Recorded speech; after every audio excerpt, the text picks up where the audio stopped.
পঞ্চায়ত নিৰ্বাচনৰ পূৰ্বে কংগ্ৰেছৰ ভেটি অধিক শক্তিশালী হৈ উঠিছে বুলি ক'ব লাগিব কাৰণ আজিৰ দিনটোত বহু কেইগৰাকী প্ৰাক্তন আসু নেতাই আজিৰ দিনটোত কংগ্ৰেছত তেওঁলোকে যোগদান কৰিছে গুৱাহাটীৰ ঘোৰামৰাস্থিত অসম প্ৰদেশ কংগ্ৰেছৰ সভাপতি ভূপেন বৰাৰ বাসগৃহত বৃহৎ যোগদান কাৰ্যসূচী আসুৰ বহু কেইগৰাকী প্ৰাক্তন নেতাৰ লগতে আম আদমি পাৰ্টিৰ নেতাও যোগদান কৰিছে কংগ্ৰেছত পঞ্চায়ত নিৰ্বাচনলৈ মাজত মাথু আৰু হয়তো কেইটামান দিন বাকি এতিয়াও অৱশ্যে দিন বা সময় ঘোষণা কৰা নাই সেই দিন বা পঞ্চায়তৰ নিৰ্বাচনৰ দিন ঘোষণা কৰা নাই যদিও তাৰে প্ৰাক্ষণত কিন্তু কংগ্ৰেছে নিজৰ দুৰ্গ শক্তিশালী কৰাৰ ক্ষেত্ৰত যথেষ্ট আহুপুৰুষাৰ্থ কৰিছে বুলি ক'ব লাগিব এই মুহূৰ্তত লৈ আহিছো খবৰ আমাৰ হাতত আকি পৰিছে এই মুহূৰ্তত এই খবৰটি যে কংগ্ৰেছে পঞ্চায়ত নিৰ্বাচনৰ পূৰ্বে অধিক শক্তিশালী হৈ পৰিছে আৰু তেওঁলোকে নিজৰ দুৰ্গ অধিক শক্তিশালী কৰিবৰ বাবে যৎপৰোনাস্তি চেষ্টা অব্যাহত ৰাখিছে উজনি অসমৰ বহু কেইগৰাকী প্ৰাক্তন আসু নেতাই যোগদান কৰিছে কংগ্ৰেছত আম আদমি পাৰ্টিৰ বহু নেতাৰো যোগদান কংগ্ৰেছত আসুৰ প্ৰাক্তন নেতা মনোৰঞ্জন চেতিয়া মন্টু গগৈ অঞ্জন গগৈ সহিতে বহুজনৰ যোগদান ভূপেন বৰাৰ ঘোৰামৰাস্থিত বাসগৃহত অনুষ্ঠিত হৈছে যোগদান কাৰ্যসূচী ভূপেন বৰাৰ যি ঘোৰামৰাস্থিত বাসগৃহ তাতে এই কাৰ্যসূচী অনুষ্ঠিত হৈছে কিছু সময়ৰ পূৰ্বে অনুষ্ঠিত হৈছে এই কাৰ্যসূচী আৰু দেখিবলৈ পোৱা গৈছে যে পঞ্চায়ত নিৰ্বাচনৰ অৱশ্যে দিন বা সময় ঘোষণা কৰা নাই আৰু তাৰ পূৰ্বে এতিয়া কংগ্ৰেছে বিভিন্ন প্ৰান্তত কংগ্ৰেছৰ যি সদস্যৰ সংখ্যা দিনক দিনে বৃদ্ধি হোৱা পৰিলক্ষিত হৈছে আমি যদি দেখিবলৈ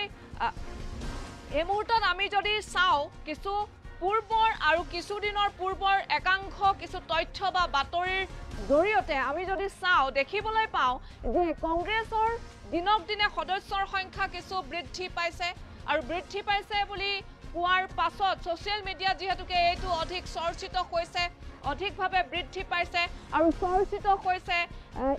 এইভাবে যে কংগ্ৰেছৰ বিভিন্ন সময়ত বিভিন্ন ধৰণে এই প্ৰধান বিৰোধী দলৰ ভূমিকাত থকা এই দলটো বিভিন্ন সময়ত সমালোচনা কৰি আহিছে সমালোচনা তেওঁলোকে আশীৰ্বাদ হিচাপে যেন লৈ কেন্দ্ৰতেই হওক বা ৰাষ্ট্ৰীয় পৰ্যায়তে হওক বা আমাৰ ৰাজ্যিক পৰ্যায়তে হওক সদস্যৰ সংখ্যা তেওঁলোকৰ দিনক দিনে বৃদ্ধি কৰিবলৈ পাইছে এইভাবে ৰাহুল গান্ধীয়ে যথেষ্ট পূৰ্বতকৈ যথেষ্ট তেওঁ নিৰ্বাচনৰ ক্ষেত্ৰত নিৰ্বাচনৰ সময়ছোৱাত যথেষ্ট তেওঁ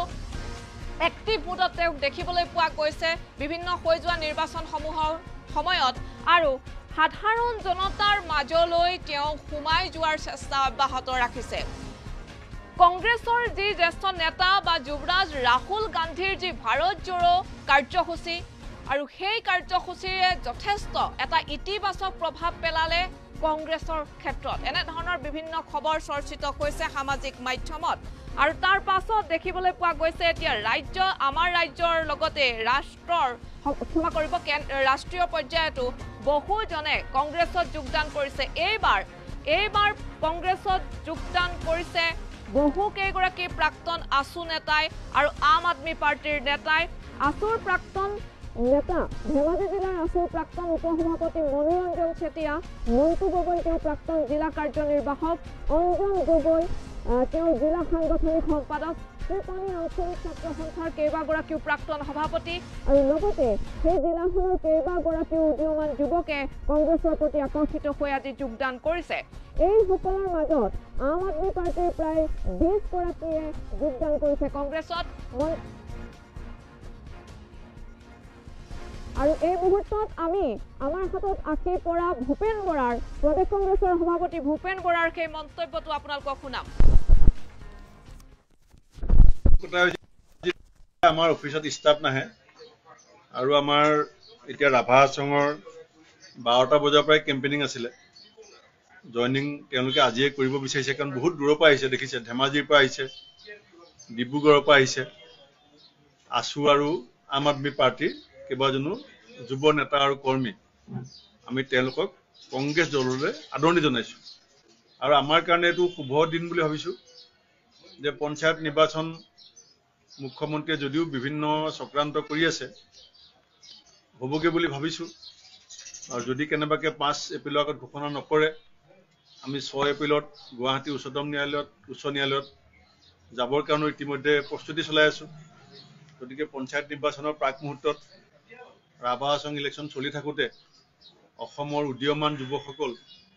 কংগ্ৰেছ দললৈ অহাটো আমাৰ সকলোৰে কাৰণে, দলৰ নেতা কৰ্মী ৰাইজৰ কাৰণে সৌভাগ্য আৰু এটা ভাল বাৰ্তা। এই ধৰণৰ যোগদানে ৰাজ্যবাসীৰ মনত দিব বুলি পেলাই মই আশা কৰিছোঁ। প্ৰচাৰৰ কাৰণে আজি মই প্ৰথম গৈ আছোঁ। আমাৰ বাকীসকল বিধায়ক আৰু আমাৰ বিভিন্ন দলৰ নেতাই তাত প্ৰচাৰ চলাই আছে। আৰু মই আগৰ পৰাই কৈছোঁ যে ধনবল বাহুবল জোৰ জবস্তি আৰু বিভিন্ন অনিয়ম যদি নকৰে, ৰাভা হাছঙৰ বৰ্তমান যিসকল শাসনত আছে তেওঁলোকৰ প্ৰতি মানুহৰ যথেষ্ট ক্ষোভ আছে। আৰু আমাৰ ইতিমধ্যে 2জন প্ৰাৰ্থীক জবৰদস্তি কৰি বিভিন্ন ভয় ভাবুকি প্ৰলোভনেৰে বহাই দিয়া হৈছে। বাকীসকল পাৰ্টীৰ ওপৰতো বহুত মানসিক এটা অত্যাচাৰ চলি আছে। গতিকে মই এতিয়াই কৈ নিদিওঁ, গৈ পেলাই পাছত আপোনালোকক ক'ম। ৰাভা হাছঙত আমাক কোনো আমাৰ বিৰোধী ৰাজনৈতিক দলে ইলেকশ্যন খেলিব বিচাৰিছো বুলি আমাক জনোৱা নাছিলে। জনোৱা হ'লে নিশ্চয় আলোচনা কৰিলোহেঁতেন। কৈছোৱে মই বিৰোধী ঐক্য সম্পৰ্কত নাগৰিক সমাজৰ ওপৰত আমি এটা দায়িত্ব সকলোৱে মিলি পেলাই দিছো আৰু তেখেতসকলৰ দায়িত্ব লৈছিলে আৰু খুব যোগাত্মক দিশত কথাবিলাক আগবাঢ়ি আছে। আৰু ইমান ডাঙৰ এটা সন্মিলিত মঞ্চ বনাবলৈ যাওঁতে কিছু মন্থন হোৱাটো, কিছু আলোচনা, কিছু বিতৰ্ক হোৱাটো স্বাভাৱিক কথা। কিন্তু মই আশাবাদী যে পঞ্চায়ত আৰু হৈ যাব বিহুৰ পিছত আমি সকলোৱে মিলি সামূহিকভাৱে এটা আনুষ্ঠানিক ঘোষণা কৰিবলৈ সক্ষম হ'ম। চাওক, ৰাজনৈতিক দলৰ যিটো স্বভাৱ সেইটো চবেই জানে যে দলটোৰ আদৰ্শ এনেকুৱা, নীতি এনেকুৱা, সংবিধান এনেকুৱা। দলটোত থকা ব্যক্তিবিলাকৰ যদি স্বভাৱ ভাল হৈ থাকে সেইটো ৰাইজে গম পাব, বেয়া হ'লেও ৰাইজে গম পাব। দল আৰু ব্যক্তি একাকাৰ কৰিব নালাগে। কংগ্ৰেছ দল এটা বহুত পুৰণা দল, মই নতুন নেতা। যদি মই দলৰ আদৰ্শ নীতিমতে নচলো, ৰাইজে যদি সেই কথা দেখি থাকে যে মানুহজন দল নীতি আদৰ্শৰ লগত একান্তভাৱে সমৰ্পিত নহয়, তেতিয়া ৰাইজে আৰু দলে মোক অকলশৰীয়া কৰিব। গতিকে এইটোত আপুনি এনেকে নক'ব যে চব একে। দলৰ চবৰ স্পষ্ট এটা নীতি আৰু আধাৰ আছে। তাত ব্যক্তি বিশেষে অহা যোৱাও চলি আছে। এতিয়া বহুত ব্যক্তিটো চব দলতে গৈ লিডাৰ হৈ যায়। নৈতিকতাটোতো এছেম্বলিত আমি দেখা পাইছো বিজেপি কেনেকে মানে হাড় গৰুৰ নিচিনাকে ইফালে সিফালে চোচালৈ ফুৰিছে। আমাৰতো ভাগ্য ভাল যে আমি মানে এইবিলাকৰ পৰা মুক্ত হলো। এতিয়া মোৰ দিলীপ শইকীয়ালৈ বেয়া লাগিছে, এইবিলাকত আৰু কিমান দিন লাগি থাকিব লাগিব। এইটো আপোনালোকে মোৰ পৰা এনেই শুনিব বিচাৰিছে। আপোনালোকে চব জানেও, চব বুজিও পায়। এজনে কয় হিৰণ গোহাঁই ক'ৰ পৰা টপকিলে, আৰু সভাপতিয়ে কি বুলি কয় যে হিৰণ গোহাঁই ছাৰ আমাৰ নমস্য। এজনে কয় ক্ৰছ কাৰেণ্ট বেয়া, আৰু আমাৰ দিলীপ শইকীয়াই কয় কি যে ক্ৰছ কাৰেণ্ট আমাৰ গণতন্ত্ৰৰ কাৰণে ভাল। এতিয়া দাদা ব্ৰিগেডৰ মানুহক চৌপোচ কৰি দিলে। নুমল মমিনতো সাহস নহ'ল। যদি নুমল মমিনে উপাধ্যক্ষ আসনৰ পৰা এটা একশ্যন ল'লেহেঁতেন, নুমল মমিনে ভাবিলে মোৰ চকী যাব। কিন্তু দিলীপ শইকীয়াতো চকী কথা চিন্তা কৰা নাই, দলৰ কথা চিন্তা কৰিছে। ৰাজেন গোহাঁইকতো মই দেখিছো নত শিৰে প্ৰণিপাত জনাইছে, যাক মুখ্যমন্ত্ৰীয়ে গতিয়াই উলিয়াই দিবলৈ বাহিৰে গ'ল। জয়ন্ত মল্ল বৰুৱাই কৈছিলে ৰাজেন গোহাঁই যদি বিজেপি অফিচলৈ আহে কোবাই দিব লাগে, আৰু নতুন সভাপতিয়ে নত শিৰে প্ৰণিপাত। ইয়াত আৰু আপোনালোকে বাকীখিনি ব্যাখ্যা কৰিলো। মই কিয় ক'ব লাগে? মই ক'লে ক'ব যে ভূপেন বৰাই ক'বই। মই আপোনালোকক কেইটামান পইণ্ট দি দিছো। ৰাজেন গোহাঁই ডাঙৰীয়া বিজেপি অফিচলৈ আহিবৰ কাৰণে ভয় খাই আছিলে, কাৰণ জয়ন্ত মল্লই কৈছিলে নাই যে আহিলে কোবাব লাগে, ধৰ্ণা হৈছিলে। আৰু দিলীপ শইকীয়া সোণোৱালে CM যাওঁতে মই ভিডিঅ'টো চাইছো, CM যাওঁতে তেওঁ বুকু ফিনাই ৱেলকাম কৰিছে। ৰাজেন গোহাঁই যাওঁতে কিন্তু এনেকে কৰিছে। আপুনি বুজি লওক। মহিলা কংগ্ৰেছৰ ছেক্ৰেটাৰী আছে বৰ্ণালী ফুকন, মোক ক'লে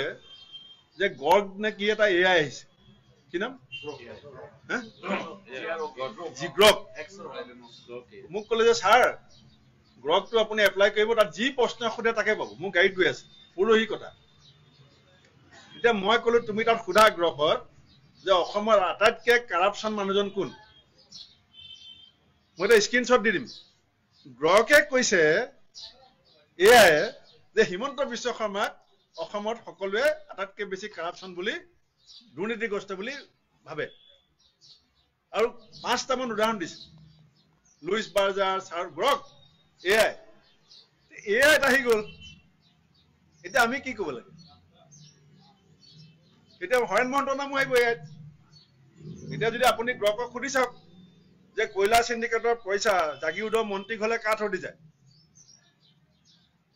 আপুনি মাৰক এতিয়া মোৰ সন্মুখত ব্ৰকত আহি যাব হৰেণ মহন্তক থৈ দি হৰেণ মহন্তক কি এইবিলাক হৈছে মুহুৰা আপুনি যেনেকৈ কেৰাচিন তেল আনিবৰ কাৰণে গিলান লাগে এইবিলাক কেৰাচিন তেল মিঠাতেল অনা সেই গিলানটো বুজি পাইছেনে এইবিলাক এতিয়া সব ওলাব চিন্তা নকৰিব এইটো যে মানে কি আপোনালোকৰ কাৰণে বেলেগ অসমৰ ৰাইজৰ কাৰণে বেলেগ মই ক'লে বহুতে বেয়া পায় মই আগতে কৈ থোৱা আছে উলিয়াই ল'ব যে মানে কি আপোনাৰ এতিয়া আজি আপুনি কৈ দিলে যে পইচা বিলটো কালৈ বেছিকৈ যায় সেইটো মই আগতে কওঁতে বহুতে মোক ধৰিলে যে আপুনি যে মোৰ নামটো কিয় বদলাইছে মই বদলোৱা নাই ৰাইজে বদলাইছে ঠিকাদাৰে বদলাইছে এতিয়া আপুনি কৈ আছে যে মানে আটাইতকৈ সিংহভাগটো মন্ত্ৰী ঘৰলৈ যাব এতিয়া বাগানত গৈছিলোঁ মই চোতালে প্ৰগ্ৰেমত ডিগবৈত তাত কৈছে যে বিজেপিৰ পোষ্টাৰত লিখা আছিলে য'ত হিমন্ত বিশ্ব শৰ্মা জয়ন্ত মল্লৰ ফটো আছে যে ঘৰ ঘৰ মে জল এতিয়া ৰাইজে কৈছে আমি বেনাৰবিলাকত লিখিম ঘৰ ঘৰ মে নল তাত নাই জল এতিয়া ৰাইজে লিখিব ইলেকশ্যনৰ আগত আমি লিখিবলৈ দিয়া নাই এতিয়া MLA ইলেকশ্যনৰ আগত এই বেনাৰবিলাকত ফটো দুখন থাকিব বাক্যটো চেঞ্জ হ'ব যে ঘৰ ঘৰ মে নল নাই জল এইটো বিজেপি বেনাৰতে আমি লিখি আছো আপুনি চাই থাকক মইতো কৈছে মই এটা শান্তি পাইছো আমিতো কংগ্ৰেছ দলৰ সব কৰ্মী নেতা শান্তি পাইছে যে কমসে কম আমাৰ দাদাই সবকে লৈ গ'ল একেলগে নহ'লেতো আজি এই মহাপাপ ভাগি আমি হ'বলগীয়া হ'ল কিমান অপবিত্ৰ কৰিলে সদনখন আৰু আমাৰ কংগ্ৰেছৰ বিধায়কে যদি এই কাম কৰিলেহেঁতেন আজিতো আপোনালোকেও আমাক কি অৱস্থা কৰিলেন ঠিক নাই এতিয়া বিজেপিৰ লগত সবেই ইমান লাগিব নোৱাৰে লাগিব নোখোজে বিভিন্ন কথা থাকে বা আপোনালোক লাগিলেও AC ৰুমত থকা 2-4জনে অলপ দৌৰত আছে কথা তল পৰিবলৈ চেষ্টা কৰি আছে চাওক মই এষাৰ কথা কওঁ এইটো আপোনালোকে মানি চলিব দৰ্শন এইটো যে প্ৰত্যেক সন্যাসীৰে অতীত আছে আৰু প্ৰত্যেক পাপীৰে ভৱিষ্যত আছে আৰু সত্য কেতিয়াবা ওলাই আহোঁতে অকণ সময় লাগে ঢাক খাই নাথাকে